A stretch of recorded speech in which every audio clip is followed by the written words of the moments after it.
In 2024, something rare happened in Senegal. Against intimidation, delay, and quiet pressure to accept less than democracy, voters forced the system to bend. They elected the youngest head of state in Africa, Bassirou Diomaye Faye, not because he promised miracles, but because he promised dignity. This was a youth-led verdict, educated, impatient, clear-eyed, lower prices, honest government, real jobs.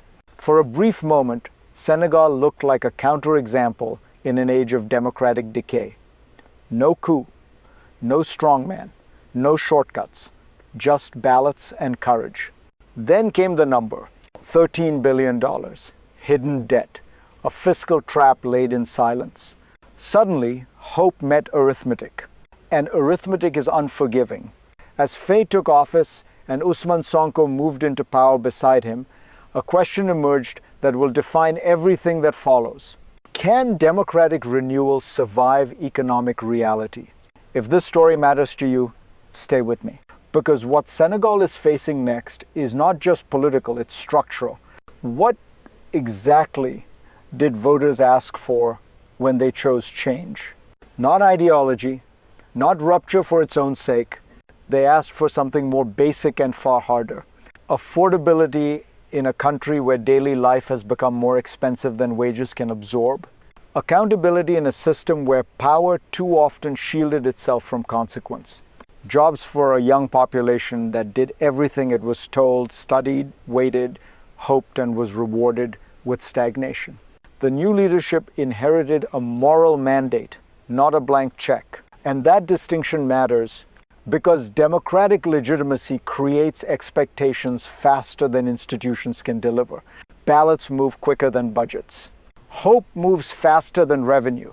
This is the paradox at the center of the story. The same democratic surge that lifted new leaders into office also narrowed their room to maneuver. Every decision now carries political cost. Every delay feels like betrayal. And beneath all of this sits an uncomfortable truth. Promises were made in a system already under strain. To understand why the margin for error is so thin, we need to step back before the election, before the slogans, before the shock, and look at how Senegal arrived here. For decades, Senegal built a reputation as a steady, predictable state in a turbulent region. No civil war, no serial coups, a bureaucracy that functioned if imperfectly. That stability attracted donors, lenders, and investors who believed Senegal was a safe bet. But stability can also hide accumulation. Economic growth followed a familiar pattern. Infrastructure first, reforms later. Roads, ports, energy projects, many financed through borrowing that stayed largely out of public debate. Debt was manageable until it wasn't, and transparency lagged behind ambition. At the same time, the structure of the economy barely shifted. Informality remained the norm. Most citizens worked outside the tax system, not because they refused to contribute, but because the system never truly incorporated them. The state grew outward, not inward. This created a dangerous illusion. On paper, Senegal looked solvent. In reality, obligations piled up quietly, off balance sheets, deferred, rolled over, or politically ignored. Growth masked fragility. Credibility substituted for scrutiny. By the time voters demanded change, the cycle was already advanced. Democratic renewal arrived late in an economic story that had been unfolding for years. And then the bill came due. The next shock was not abstract. It was explosive. The revelation did not arrive gradually. It detonated $13 billion in previously undisclosed debt, enough to shatter assumptions, enough to rewrite every spreadsheet overnight. Credit ratings collapsed, confidence wavered. What had been a technical problem instantly became a political crisis. This was not just about numbers. It was about trust. Citizens began asking who knew and when. Markets began asking who was credible. And inside government, unity began to fray. Finger-pointing spread fast, because in moments like this, blame is a form of self-defense. A hidden debt of this scale is never accidental. It reflects decisions deferred, disclosures avoided, and risks quietly passed forward to the next administration. The leadership responded defensively. Debt restructuring was rejected, framed as humiliation. "We will not be treated like a failed state," came the message. The words resonated emotionally, but economics does not respond to pride. Here's the hard truth. Refusing restructuring doesn't erase the burden. It concentrates it. If this moment felt destabilizing, it's because it was. But the real danger lies deeper, not in the shock itself, but in the system that produced it. And that system is still intact. The stakes now aren't just economic, they're existential.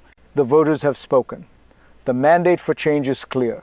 Jobs, fairness, and affordability. But those promises were built on a fragile foundation. The new leadership has to confront not just an economy in crisis, but a government that has long skirted the edges of transparency.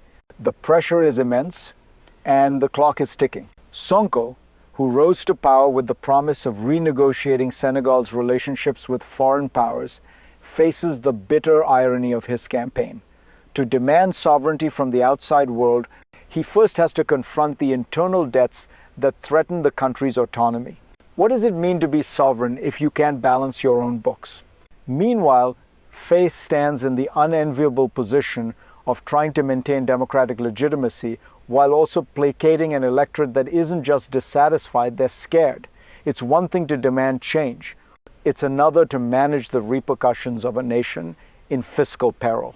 The real challenge now is whether the government can deliver any semblance of what was promised without plunging Senegal deeper into debt, both financial and social.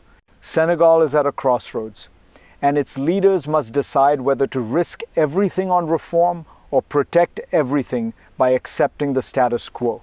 But as the country faces a reckoning, the question remains, will the path forward be defined by a new economic realism or a refusal to accept it?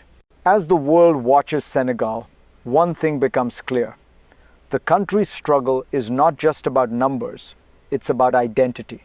The Senegalese people have long taken pride in their democratic process, their peaceful transitions, and their defiance of regional norms, but now that very pride is being tested by the stark reality of unsustainable debt and political division. Faye and Sonko's rift mirrors a larger systemic fracture. On one side, a desire to stay true to the promises of democratic renewal. On the other, the cold calculations of financial survival. Each decision, each policy has an impact far beyond the immediate. Can the country hold its ground without falling into the trap of dependency again? Across the globe, many countries find themselves trapped between similar pressures, democratic aspirations, and economic realities. Senegal's path may be a harbinger of things to come for other nations caught in the same bind. But perhaps there's hope in how this story ends. Senegal's youth-driven uprising proved one thing. Even in the face of overwhelming odds, democracy can thrive. The fight is far from over, but the fight is still theirs. And in the final analysis, that may be what matters most. Will Senegal's story of resistance, renewal, and reform inspire others to follow? Or will it be another cautionary tale? Only time will tell. For now, the world waits, and the clock ticks on.